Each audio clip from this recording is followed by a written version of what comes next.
Okay. Okay, sir. So that's where we get the breaker for everything. But this is why I bought 32 years because the 25 ounce is finished. Yes. So and I don't have any choice. 32 is the closest. I have to buy 32.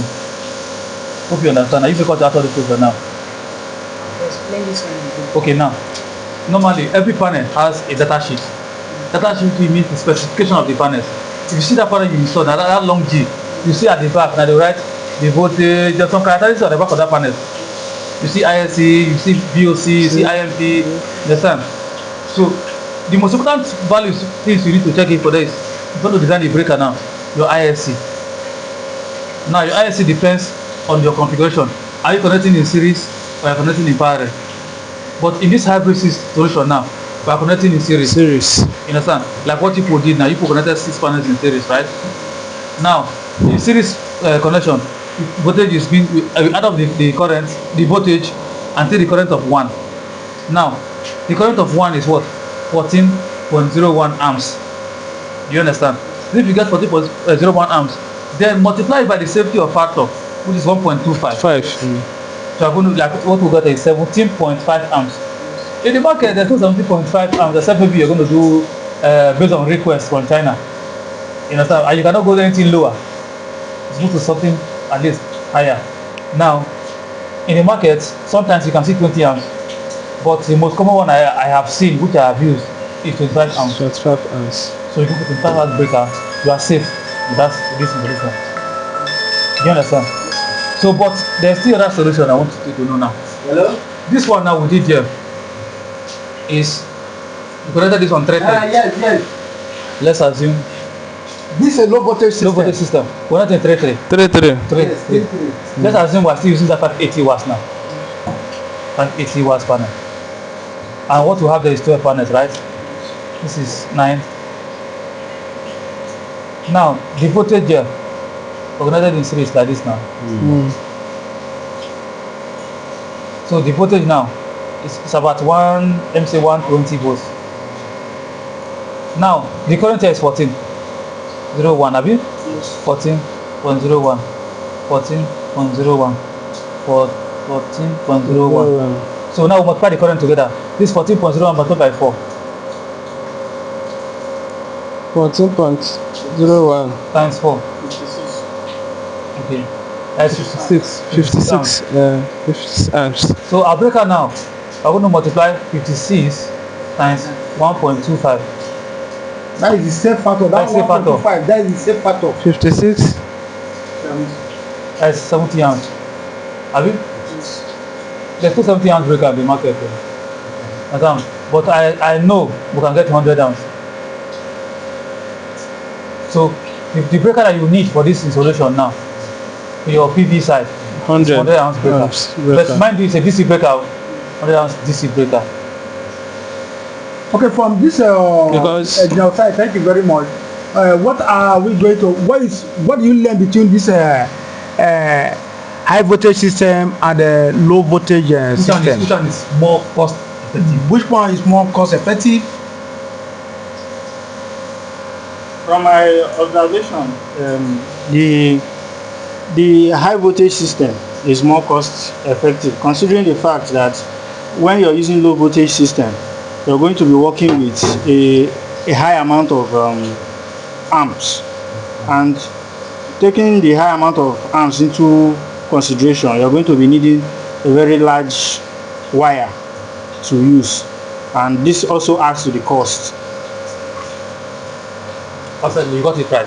Because now, even if you go to your size wire gauge table to check for your size, the wire you're going to use now. Okay, so let's go to. No, we don't have the table here. The table is not Yes, there. but even if you go to your size wire gauge table you want to use now, if you check the size of cable that you were going to use that will carry this 100 amps, it will be very large compared to somebody using connecting the series. This person can even use 6 mm cable and to be the solution. Why you be looking for 16 mm and above? And mind you, the cost for 16 mm per meter and the cost of 16 mm per meter, they are not the same. Yeah. And working with currents is not too safe in a sense, because your system might not be able to charge well sometimes, but it might charge well sometimes. But we're talking about cost, cost. High voltage is still cheaper.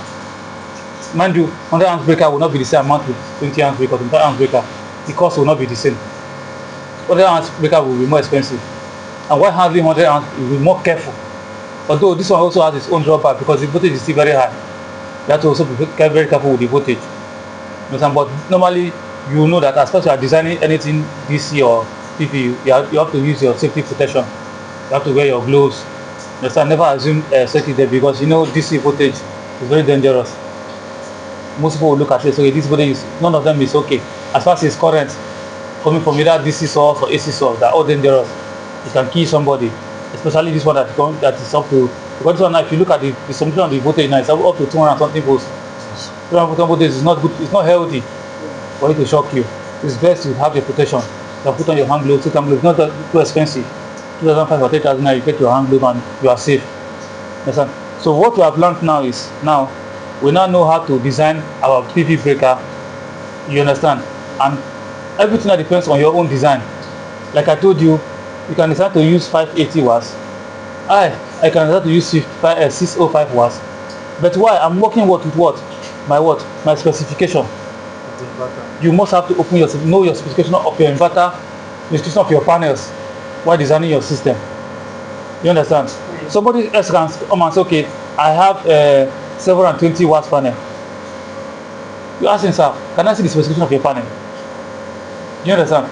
That's the only one you can ask, okay, I can design the breaker, PV breaker, and also know the numbers of panel I can connect in series. Because I need to know the VOC as well. You understand? So that is the basic way to calculate this one.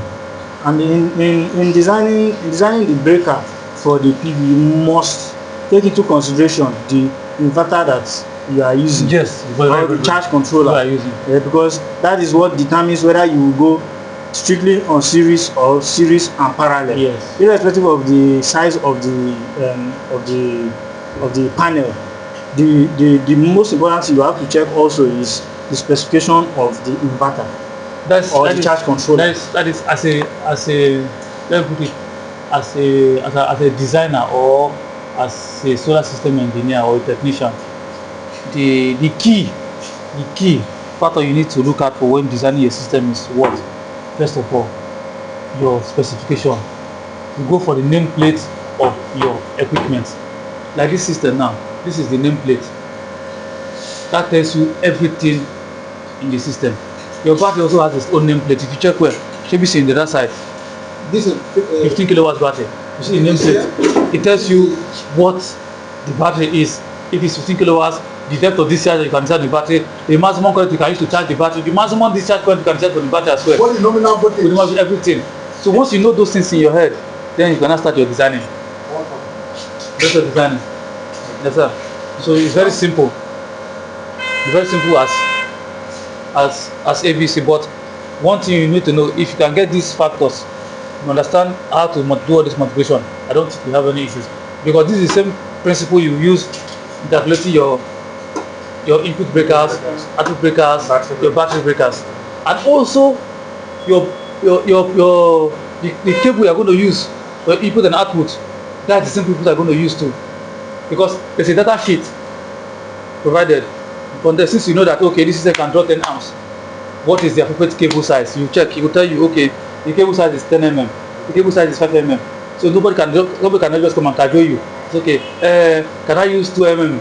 Can I use 4 mm for this installation? You just laugh the person because the person doesn't understand the calculation. You have to know the amperage, You have to know the amperage that is traveling through the system. That's going to run through that cable. Because just like a pipe now, you have a pipe that's like this now. The water that will flow through this pipe, and you have a smaller pipe now. But that same water to flow, the other pipe might even burst. You understand? So you have a bigger cable size wire dimension that carry large current. Yes. Do you understand? Yes. Yeah. So that is it. And that will also help you to determine your box bar. The copper bars you are going to use will also help you to design the copper bar you're going to use. And also your cable for your battery cable and all that. So that is it. Can you show us please how to know the size of the battery cable, knowing already the size of the inverter and then the the system voltage. Okay, like what I of did the battery. you did something for me. Alright. You did one calculation when I asked you for our 3 kVA solution. Yes. When you got something like on the battery side, Yes. Battery was 24 volts. 24 volts, you had you 156 amps. Yes. You go to that data sheet now. Okay. You have a current that's going to run through the system. 156 amps. The next one you see on that data sheet, maybe it's 200. Okay. Check the side. Directly, okay. At this current running through, the cable I'm going to use is either 50 mm, 25 mm, 30 mm, 35 mm, understand, or 120 mm. It's just that one is simple and straightforward. Okay, so you're saying now that this table is given. Yes, You don't have to calculate it. You have to calculate it. All you need to do is Just do a calculation first. Get your current first. Okay. Then you refer to the table. Then you refer to the table. The Yes. table will guide you. That is all. Even if you want to go further, you can go online now and check. Okay, I have a current. The current for my system is 156 amps. Show me data table size gauge for it. We'll show you the gauge. Okay. You pick the current from there. Okay. Understand? Okay. You know that okay, yeah. So in this solution, I'm using 10 mm cable. I'm using Yeah, guys, 10 mm cable. thank you for following us. This is ProStar Technical, as we said. Just follow our page. Ask any question. We have experts in our side. We also have other engineers who are also going to attend to your question. So just after this, I think we also talk about how to choose your battery size and your loads, how to do the load calculation. Maybe when you see the ampage, like all this kind of display, we are going to show you how to calculate the total load that is to suit your system. So subscribe, as I said. Remember, our mission is one youth 3 skills. So ciao. Thank you for watching. So